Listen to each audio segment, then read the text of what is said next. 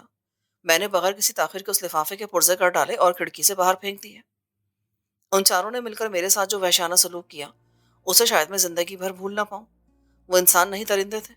میں ان کے ہاتھوں اور لاتوں کی ضربیں برداشت نہ کر سکا اور بے ہوش ہو کر فرش پر گر گیا۔ مجھے پٹائی کے دوران اس بات کی ذرا بھی امید نہیں تھی کہ میں ان درندوں کے ہاتھوں سے زندہ بچ جاؤں گا۔ چاروں نے مل کر جس بے رحمی سے میری درگت بنائی تھی وہ کچھ میرا ہی دل جانتا تھا۔ جب مجھے ہوش آیا تو میں بہت دیر تک یہی سوچتا رہا کہ آخر ان لوگوں نے مجھے زندہ کیوں چھوڑ دیا۔ پوری طرح ہوش میں آنے کے بعد میں نے کراہتے ہوئے آنکھیں کھول دیں تو میری نگاہ سب سے پہلے لانچ کی چھت پر پڑی۔ خود میں انتہائی قسم پرسی کے عالم میں فرش پر پڑا تھا۔ میرے ایک ایک انگ سے درد کی ٹیسیں اٹھ رہی تھی کہ میری آنکھوں میں آنسو آ گئے۔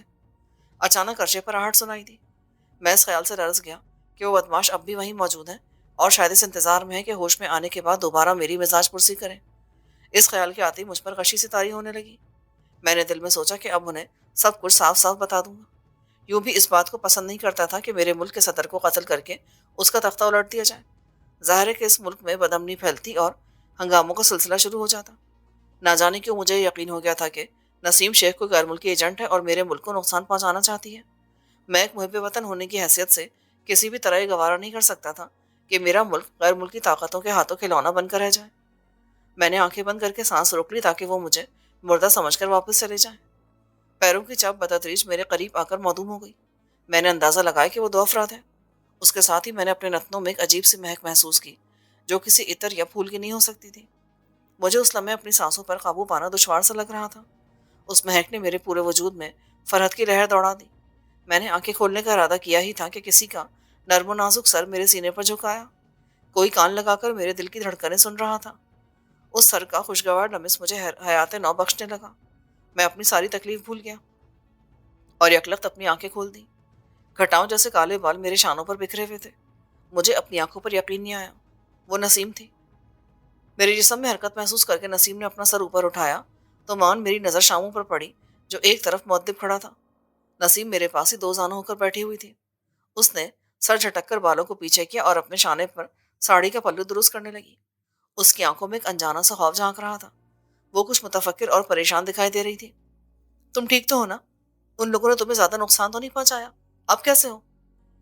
آپ کے سامنے ہی ہوں۔ اگر ان لوگوں کے دو چار ہاتھ اور پڑ جاتے تو پھر شاید زندہ نہ رہتا۔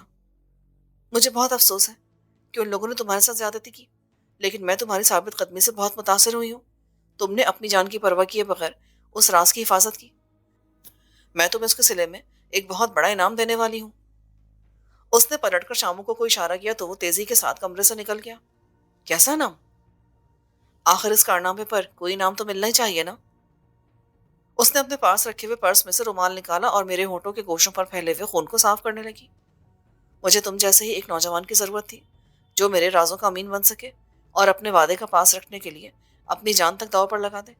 کیا ایسا شخص کسی بڑے اور انمول انعام کا مستحق نہیں ہے؟ میں نے کوئی جواب نہ دیا۔ اس کے ہاتھ کے لمس سے میرے زخموں کی تکلیف دور ہوتی جا رہی تھی۔ یک بارگی اس نے اپنا ہاتھ میرے چہرے پر سے ہٹا کر پوچھا، کیا تم میرے لیے ایک قربانی اور دے سکتے ہو؟ اس کی آنکھوں میں ابر سا چھا گیا اور چہرے پر کرب ابھرنے لگا۔ میں نے اپنا وجود آپ کے ہاتھوں بیچ دیا ہے۔ آپ حکم دیں، میں آپ کی ذات پر مر مٹنے کے لیے تیار ہوں۔ لیکن یہ قربانی تمہیں اپنی ذات کی دینی ہوگی۔ شاید تمہارا وجود ریزہ ریزہ ہو جائے۔ تمہیں اپنے ارمانوں، جذبوں اور احساسات کا خون کرنا ہوگا۔ پھر تمہاری زندگی میں شاید ایک دن ایسا بھی آئے کہ اس قربانی پر تمہیں پچھتاوا ہو اور تم ایک کرب کی آگ میں جلتے رہو۔ آخر اب مجھ سے کیسی قربانی چاہتی ہیں؟ میں تم سے شادی کرنا چاہتی ہوں۔ کیا تم مجھے بیوی کے روپ میں قبول کرنا پسند کرو گے؟ میں جس طرح چاہوں گی ویسی زندگی میرے ساتھ گزار سکو گے؟ شادی؟ مجھ پر سکتا سا چھا گیا۔ میری سمجھ میں نہیں آ رہا تھا کہ اپنے جذبات اور خوشی کا اظہار کیسے کروں۔ تمہیں کوئی اعتراض تو نہیں؟ لیکن شاید تم اس بات پر حیران ہو رہے ہو کہ میں تم سے شادی کس لیے کرنا چاہتی ہوں۔ ہاں، میں خوش نصیب عورت سمجھی جاتی ہوں اس لیے کہ میرے پاس بے حد و بے حساب دولت ہے۔ زندگی کی ساری آسائشیں میرے قدموں میں لوٹتی رہتی ہیں۔ لیکن دوسری جانب شاید ہی کوئی مجھ جیسی بد نصیب عورت ہوگی جو اتنی بڑی دنیا میں تنہا ہے۔ لڑکیاں اور عورتیں حسن و جمال کو بڑی خوش نصیبی تصور کرتی ہیں، لیکن میرے نزدیک حسن کسی عذاب سے کم نہیں ہے۔ اس طرح دولت بھی ایک دیمک ہے جو انسان کو بری طرح چاٹ لیتی ہے۔ میں نے جسے بھی اپنا ہمسفر بنانا چاہا، اسے محض اپنے حسن و دولت کا بھوکا پایا۔ میں نے اس کی آنکھوں میں محبت کی رمق نہیں پائی۔ میں چاہتی تھی کہ اپنی ساری دولت محتاجوں اور غریبوں میں بانٹ دوں اور ایک عام سی عورت بن کر زندگی گزاروں۔ میرا شوہر مجھے اپنے ہاتھوں کی کمائی کھلائے، مگر کوئی بھی شخص اس ایثار اور قربانی کے لیے تیار نہیں ہوا۔ نفسیاتی مریض سمجھ کر میرا مذاق اڑایا جانے لگا، شاید اس لیے کہ آج ہر شخص دولت کے پیچھے پاگل ہوا جا رہا ہے۔ جب میں بالکل ہی مایوس ہو گئی تو میں نے اپنی زندگی کا ایک عجیب و غریب فیصلہ کیا۔ میں نے اپنے دل میں تہیہ کر لیا کہ کسی ایسے مرد سے شادی کروں گی جو بالکل مفلس اور قلاش ہوگا۔ میں اسے سہارا دے کر آزماؤں گی، اس کا ساتھ دوں گی، اپنی آخری سانسوں تک اس سے نبھا کروں گی۔ لیکن یہ راہ بھی آسان نہیں تھی۔ جب مجھے سنگلاخ راستے پر تنہا چلنا دشوار لگا تو میں نے اپنے پرانے خاندانی ملازم شامو کا انتخاب کیا، اسے اعتماد میں لیا۔ میں نے اس دشوار گزار اور ٹیڑھے میڑھے راستے پر چلتے ہوئے تمہیں پا لیا۔ میں نے قدم قدم پر تمہاری آزمائش کی، تم کو کڑی دھوپ میں لا کھڑا کیا تاکہ تمہیں کندن بنا سکوں۔ اس نے بڑی آہستگی سے اپنا سر میرے سینے پر رکھا۔ کیا تم جمیلہ کو اپنانا پسند کرو گے؟ مجھے ٹھکراؤ گے تو نہیں؟ کوئی ایک ہفتے کے بعد میرے زخم مندمل ہوئے اور اس لانچ میں بڑی سادگی کے ساتھ ایک چھوٹی سی تقریب میں شرعی طور پر اس سے میری شادی ہو گئی۔ وکیل اور گواہ کا بندوبست شامو نے کیا تھا۔ اسی نے لانچ کے کمرے کو حجلہ عروسی کے طور پر سجا دیا تھا۔ رات 10 بجے شامو رخصت ہو گیا اور لانچ میں صرف میں اور جمیلہ رہ گئے۔ جب میں حجلہ عروسی کی طرف بڑھ رہا تھا تو میرے ذہن میں فردوس پہلے کی طرح آن کھڑی ہوئی، لیکن اب جمیلہ کو پانے کے بعد مجھے فردوس سے کوئی دلچسپی نہیں رہی تھی، اس لیے کہ اس کی محبت میری جیب اور ملازمت سے مشروط رہی تھی۔ میں نے حجلہ عروسی میں قدم رکھا تو جمیلہ لمبا سا رنگین گھونگھٹ نکالے بنگال کے روایتی انداز سے میرے انتظار میں اپنی گردن جھکائے کھڑی تھی۔ میں اس کے قریب پہنچا تو وہ ایک دم ہی رکوع کے انداز میں جھکی اور میرے پیروں پر آن گری۔ میں اسے اٹھانے کے لیے جھکا تو وہ یک لخت پھوٹ پھوٹ کر رو دی۔ میں نے اسے اپنے بازو میں بھر لیا اور پھر اس کے چہرے پر سے گھونگھٹ ہٹا دیا۔ اس کی آنکھیں بند تھیں، چہرہ آنسوؤں سے تر تھا، پلکیں اور ہونٹ تھر تھر آ رہے تھے۔ میں نے رونے کا سبب پوچھا تو جواب ملا، مجھے اپنے وہ لوگ یاد آ گئے جن سے میرا کوئی رشتہ ناتا ہے، کوئی بھی تو میری ان خوشیوں میں شریک نہیں ہے۔ جب وہ کسی قدر نارمل ہوئی تو غم کی گھٹائیں چھٹ گئیں۔